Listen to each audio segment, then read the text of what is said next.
दोस्तों, स्वागत है आपका आपके अपने YouTube चैनल कैरियर मेकर्स में। परसेंटेज के अगले हिस्से में आज हम बात करने वाले हैं कुल खर्च और शेष खर्च वाले सवालों की। सवाल में आपको दो तरीके की चीजें, जैसे मैंने ये मान लीजिए मेरी इनकम अगर 100 रुपए है, मैं अगर ये बोलूं कि मैंने 25 रुपए अपने एक दोस्त को दे दिए, 40 रुपए की मैंने आइसक्रीम खा ली, 25 रुपए अगर मैंने परिवहन पे खर्चा कर दिए, तो अब मेरे पास कुल मिलाकर के कितने रुपए बचेंगे। ठीक है। दूसरे सवाल की लैंग्वेज क्या होती है?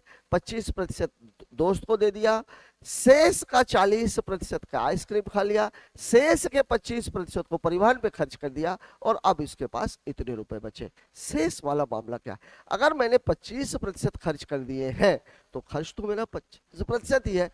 अगला जो खर्च है वो सीधे सीधे कि 25% या 40%, यहाँ खर्चा कितना हो गया? 65%। लेकिन अगर मामला दूसरे तरीके का है, शेष वाला है, तो 100 में 25 खर्च करने के बाद मेरे पास 75% बचा है। मतलब अगला जो 40% खर्च होगा वो 75 पे खर्च होगा। मतलब जब भी मामला शेष का हो तो उसको घटा घटा करके लिखना है, और जब भी मामला सीधा सीधा हो तो उसे सीधे जोड़ देना है। और खर्च बराबर क्या होता है? खर्च की अगर मैं बात करूं कि जो आय होती है वो खर्च और बचत के योग के बराबर होती है। तो अगर खर्च मैंने 40% किया है, मतलब बचत मेरी 60% होनी चाहिए। एक बात तो ये हो गई। दूसरा, परसेंटेज में मैंने आपको एक बात बताई थी जब बेसिक्स की बात हो रही थी कि अगर पहले का मान देकर के बाद का मान पूछा जा रहा है तो सवाल को सीधे सीधे लगाना है, लेकिन अगर बाद का मान देकर के पहले का मान पूछा जा रहा है तो पहले के मान को हमेशा एक्स मान लेना है। आइए बात करते हैं सवालों की। पहला सवाल आपको बोल रहा है कि एक आदमी अपनी आमदनी का 20% खाने पर, 25% किराए पर, 15% पढ़ाई पर खर्च करता है, और क्या कर देता है वो? 50%, 50 रुपए टैक्स देता है। ध्यान दीजिए, ये और ये तीनों मामले किस में है? परसेंटेज में। और ये मामला किस में है? रुपए में। तो रुपए और प्रतिशत को हम अलग रखेंगे। इसको हम ऐसा समझ सकते हैं कि अगर उसने 50 रुपए टैक्स नहीं दिया होता तो वो पैसा भी उसकी जेब में होता। ठीक है। तो यहां अगर मैं खर्च की बात करूं तो खर्च उसने टोटल कितना किया है? खर्च उसने टोटल किया है 20% खाने पर, 25% किराए पर, और 15% उसने खर्च किया है पढ़ाई पर। मतलब यहां जो उसका खर्च हो गया 40 और 20, 60%। अब मैंने ये मान लिया कि ये 50 अगर नहीं देता तो ये यहां चला जाता। मतलब अब उसके पास टोटल कितने रुपए बच जाते? 300 रुपए। मतलब यहां पर जो उसकी बचत है, तो बचत अगर मैं देखूं तो प्रतिशत में कितनी है?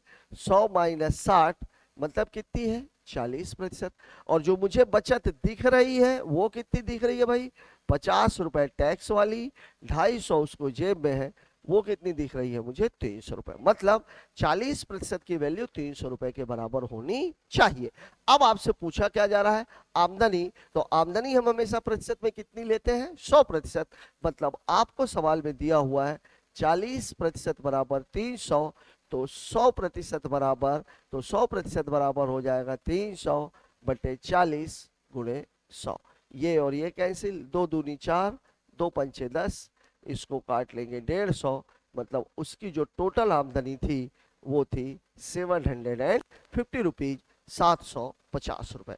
इसमें मैं बार बार ये बात बोल रहा हूं, इस 50 रुपए को यहां ले जाने के पीछे का लॉजिक ये था कि चूंकि बाकी सारी चीजें प्रतिशत में दी गई हैं, ये वाला मामला रुपए में दिया गया था, तो अगर ये रुपए उसने टैक्स नहीं दिए होते तो वो भी उसकी बचत में काउंट हो जाता। बात करते हैं अगले सवाल की। अब देखिए सवाल आपको क्या बोला? एक आदमी अपनी आमदनी का 20% दवा पर शेष, देखिए शेष का मामला आ गया। शेष से मैंने आपको क्या बताया? घटा घटा करके लिखना है। दूसरी एक बात क्या है? शिक्षा पर शेष का 30%, अन्य मदों पर अभी भी 2100 रुपए हो, अभी भी 2100 रुपए हो, मतलब बाद की वैल्यू दी गई है, आमदनी नहीं दी गई है। अगर आमदनी दी गई होती तो आमदनी में हम घटा घटा करके पूरा निकाल लेते, लेकिन यहां पर बाद की वैल्यू दी गई है। और मैंने आपको बेसिक में ये बताया था कि अगर बाद की वैल्यू देकर के पहले की वैल्यू पूछी जाती है तो पहले के मान को हमेशा एक्स मान लेना है। मतलब मान लिया अब कि उसकी आमदनी कितनी थी? ₹100 थी, 20% खर्चा कर दिया, मतलब अब उसके पास बचा कितना है? 80। फिर उसने 25 खर्चा कर दिया, मतलब अब उसके पास बचा कितना है? 75। फिर उसने 30% खर्चा कर दिया, मतलब अब उसके पास बचा कितना है 70, और ये खर्च कर देने के बाद उसके पास कितने रुपए हैं 2100 रुपए। ये है आपका सिंपल सा सवाल। अब देखिए 0 से 0 कैंसिल, ये 3 और ये 4, ये 4 और ये 5, ये 4 से ये 4 कैंसिल हो गया। मतलब पूरा मामला कितना हो गया ये, तो x गुणे 7 त्रिक 21 बटे 50 बराबर कितना है 2100 रुपए। इसको काट देंगे तो यहां से कितना बचेगा 100, तो x बराबर हो जाएगा 50 गुणे 100, मतलब उत्तर आ जाएगा 5000 रुपए, और यही उसकी आमदनी है। मैं बार बार इस बात को बोल रहा हूं कि अगर बाद का मान दे के पहले का मान पूछा जाए तो पहले वाले की वैल्यू को हमेशा x मान लेते हैं। बाद का मैं कैसे बोल रहा हूं, बचत बाद में होती है, जब आमदनी होगी खर्च होगा उसके बाद बचत होती है, मतलब बचत अंतिम प्रक्रिया है। बात करते हैं अगले सवाल की। अगला सवाल हमसे क्या कह रहा है, एक आदमी किसी खास महीने में 12.5% कर देता है, शेष राशि का 70% खर्च करने के बाद। अब देखिए 12.5% अगर खर्च किया है तो 100 में से अगर आप 12.5 को घटाएंगे तो ये कितना हो जाएगा 87.5%, ये बचत है। और वैसे अगर मैं आपको बताऊं तो 12.5% का मान होता है 1/8, इतना खर्चा हो गया तो शेष कितना बचेगा 7/8। अब मैं आपको दोनों तरीके से बता देता हूं। जैसे देखिए बाद की वैल्यू पूछ रहा है, मतलब x 12.5 खर्चा हो गया तो 87.5/100, फिर कितना खर्चा हो गया 70 खर्चा हो गया, तो बचा कितना 30, और फाइनली उसके पास बच कितना रहा है 4200 रुपए। ये आपका सवाल है। ये 0 से 0 कैंसिल, दशमलव यहां आ जाएगा, 25 तिहाई 75, 25 पंचे 125, 25 चौके 100, 5 सते 35, 5 अठे 40। ठीक है, तो अब x बराबर कितना हो जाएगा 4200 गुणे 8 गुणे 10 बटे ऊपर कितना बचा है 7 गुणे 3, 7 तरीके का 21 दूनी 42, 2 अट्ठे 16, 2 जीरो इसका 1 जीरो इसका, मतलब इसका टोटल कितना है 16,000 रुपए। अब यहां पर अगर इसका मैं दूसरा तरीका देखूं तो 12.5% का मान होता है 1/8 और 70% का मान होता है 7/10। अब देखिए x रुपए है, 1/8 खर्चा हो गया, मतलब बचा कितना 7/8, 7/10 खर्चा हो गया, मतलब बचा कितना 3/10, और इसकी वैल्यू कितनी है 4200 रुपए। अब ये देखिए 7 छंग 42, 3 दूनी 6, तो x बराबर हो जाएगा 8 गुणे 10 गुणे 200, मतलब उत्तर हो जाएगा 16,000 रुपया। मतलब अगर ये परसेंटेज की वैल्यू जो टेबल मैंने आपको बताई थी, इसके अलावा भी मैंने आपको अलग से समझा था, अगर वो टेबल हमें याद हो तो सवाल को ज्यादा बेहतर तरीके से और ज्यादा जल्दी हल किया जा सकता है। बात करते हैं अगले सवाल की। अगला सवाल हमसे क्या कह रहा है, एक आदमी अपने मासिक वेतन का 40% भोजन पर, शेष वेतन का 1/3। अब देखिए यहां मजबूरी है, 1/3 का मतलब कितना हुआ 1/3, 1/3 अगर खर्च हो जाएंगे तो उसके पास बचेंगे कितने 2/3। परिवहन पर खर्च करता है, यदि वह 4500 रुपए शेष रहने वाले राशि के आधे के बराबर है, मतलब जो 4500 रुपए है वो उसकी बचत का आधा है, मतलब उसकी जो बचत होगी वो 4500 रुपए की डबल होगी। ठीक है, मतलब उसकी जो टोटल बचत है वो 9000 रुपए है। अब उसका बोल रहा है कि उसका मासिक वेतन क्या था। अब देख लीजिए वही बात है, x उसकी आमदनी थी, 40 खर्चा कर दिया, मतलब बचा कितना 60, 1/3 खर्चा कर दिया तो बचा कितना 2/3, और उसकी जो बचत है वो बचत ये है। ये गुणे 2 क्यों किया, क्योंकि सवाल में खर्च करने के बाद क्या बोल रहा है शेष रहने वाली राशि के आधे के बराबर है, मतलब पूरी जो बचत है वो इसकी डबल होनी चाहिए। अब देख लीजिए, अब इसको हल कर लीजिए, 3 से 3 कैंसिल हो जाएगा, तो x बराबर कितना हो जाएगा ये 9000 गुणे 5/2, अब वही आ जाएगा ये 4500, मतलब उत्तर हो जाएगा 22,500 रुपए।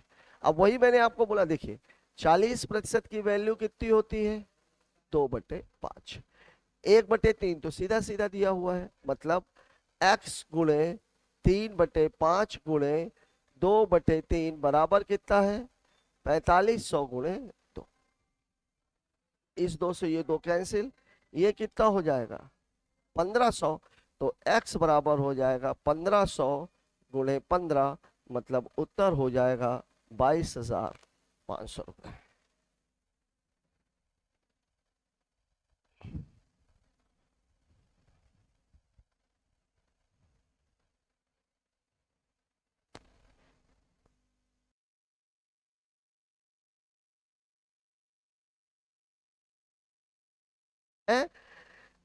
कैलकुलेशन अगर आपका बढ़िया है तो सारी चीजें आपकी समझ में आने वाली है और बहुत ही सरल है। बात कर लेते हैं अगले सवाल की। सवाल अपने बोल रहा है राम अपनी आय का 10% किराए पर, शेष का 10% भोजन पर, अब उसके पास अपनी कुल आय के 80% से 40 रुपए कम है। 80% से 40 रुपए कम है। अब अगर इस सवाल को देखें तो 80% का मतलब होता है 4/5, मतलब पहले की वैल्यू 5, बाद की वैल्यू 4, और इन दोनों के बीच का जो अंतर है वो कितना है 40 रुपए। सवाल में आपको देखिए, सवाल आपको बोला राम अपनी आय का 10% किराए पर, शेष लगा हुआ है, मतलब कितना हो जाएगा 90/100। फिर कितना 10% भोजन पर, मतलब फिर कितना हो जाएगा 90/100। अब उसके पास अपनी कुल आय के 80% से, कुल आय उसकी हमने x मान रखी है, तो 80% से 40 रुपए कम है, मतलब इन दोनों के बीच का जो अंतर है वो कितना है 40 रुपए। ये आपका सवाल है। यहां पर इतना खर्च करने के बाद जो बचा वो उसकी आय के 80% से 40 रुपया कम है। अब देखिए अगर मैं इसको हल करूं 1 2 1 2 तो 9 नमा 81, तो ये हो जाएगा 81x/100 माइनस 80x/100 बराबर कितना है 40 रुपया। अब यहाँ का जो एलसीएम है वो तो 100 ही आना है, तो 100 आना है तो कितना हो जाएगा ये 81x माइनस 80x बराबर कितना है 40, मतलब x/100 बराबर 40। तो x बराबर 40 गुणे 100, मतलब उसकी जो आमदनी है वो टोटल कितनी थी 4,000 रुपए। कुल मिलाकर के उसकी आमदनी कितनी हो गई 4,000 रुपए। यहां पर केवल एक ही बात समझने की थी कि अपनी कुल आय के 80% से, ये वाला डाटा था आपका, मतलब पहले का जो बचत है और बाद की जो बचत है, मतलब बचत का जो 80% है उनके बीच का जो डिफरेंस है वो कितना है 40 रुपए। बात करते हैं अगले सवाल की। सवाल आपको बोला है श्याम अपने मासिक वेतन का 60% उपभोग करने योग्य वस्तुओं पर तथा शेष का 50% कपड़ों और परिवहन पर तथा शेष धनराशि वह बचाता है। एक बात का हमेशा ध्यान रखिएगा, जैसे मान लीजिए मेरे पास 100 रुपए है, मैंने 30 रुपए किसी को दे दिए, मतलब 30% किसी को दे दिया, अब बचा मेरे पास कितना 70%। अब उसको मैंने दो हिस्सों में बांट दिया, 50% और 50%, तो दोनों ही हिस्से क्या होंगे बराबर होंगे, क्योंकि 50% का मतलब क्या होता है आधा होता है। तो अगर मेरे पास 30 रुपए 100 रुपए थे, मैंने 30 रुपए किसी को दे दिए, 70 रुपए को मैंने दो हिस्सों में बांट करके आधा आधा कर दिया, मतलब दोनों हिस्से आपस में क्या होने चाहिए बराबर होने चाहिए। कुछ ऐसा ही इस सवाल में बोला गया है। सवाल में आपको बोल रहा है शेष का 50% कपड़ों और परिवहन पर और शेष धनराशि वह बचाता, मतलब 50% देने के बाद जो उसके पास बचेगा वो 50% ही बचेगा। यदि वर्ष के अंत में उसकी कुल बचत, ध्यान रखिएगा ये वर्ष वार्षिक बचत है, मासिक करने के लिए 12 का भाग देना पड़ेगा, तो कपड़ों और परिवहन पर मासिक खर्च ज्ञात करें। यहां आप एक ध्यान दीजिए, सवाल में कुछ है ही नहीं, कपड़ों व एक तरह से ट्रिकी क्वेश्चन है, परिवहन पर खर्च बराबर क्या है बचत, ठीक है, क्योंकि ये दोनों कितना मामला है 50-50% का, और बचत कितनी है उसकी 48,456 रुपए, लेकिन वार्षिक है इसलिए 12 का भाग दे देंगे, तो 12 चौके 48, शून्य 12 त्याई 36, 12 अट्ठे 96, 4,038 रुपए। और मासिक खर्च आपसे पूछ रहा है, मतलब इसका उत्तर हो जाएगा 4,038 रुपीज, मतलब जितना वह कपड़ों और परिवहन पर खर्चा कर रहा है उतना ही वह बचा रहा है, ठीक है, क्योंकि मासिक खर्च ज्ञात करें, क्योंकि इन दोनों का जो खर्च है ये और जो बचत है ये दोनों आपस में क्या है बराबर है। दोस्तों आज के इस वीडियो में हमने बात की है कुल खर्च और शेष खर्च वाले सवालों की। अगला वीडियो में हम अभी हमारा टैक्स बचा हुआ है, वेन डायग्राम बचा हुआ है, चुनाव बचा हुआ है और पास फेल का कॉम्बिनेशन बचा हुआ है। ये 4-5 टाइप के सवाल अभी परसेंटेज में और बचे हुए हैं। अभी ये वीडियोस थोड़े छोटे छोटे थे, अगले वीडियोज में हम दो दो टॉपिक्स को, जैसे अभी हम बात करेंगे वेन डायग्राम की और पास फेल को एक साथ बना दें, और ठीक इसी तरीके से हम इलेक्शन को और टैक्स को एक साथ बना दें, तो इससे क्या हो जाएगा कि हमारे अगले 2 वीडियोज में हमारा परसेंटेज वाला पार्ट खत्म हो जाएगा। और इसके बाद पिछले टॉपिक्स की तरह ही हम एसएससी की जो प्रीवियस ईयर क्वेश्चन अभी लगातार पूछे जा रहे हैं, उसके लिए हम 1 या 2 वीडियोज में जिस हिसाब से क्वेश्चन होंगे वो 1 या 2 वीडियोज में हम उसको डिस्कस कर लेंगे और यहाँ से हमारा परसेंटेज का टॉपिक खत्म हो जाएगा। दोस्तों, मुझे आशा ही नहीं पूरा भरोसा है कि आज का ये वीडियो आपको पसंद आया होगा। यदि मेरा सोचना सही है तो कमेंट बॉक्स में जाकर के जरूर बताएं और अपने दोस्तों के साथ वीडियो को शेयर और सब्सक्राइब करें। Thanks for watching.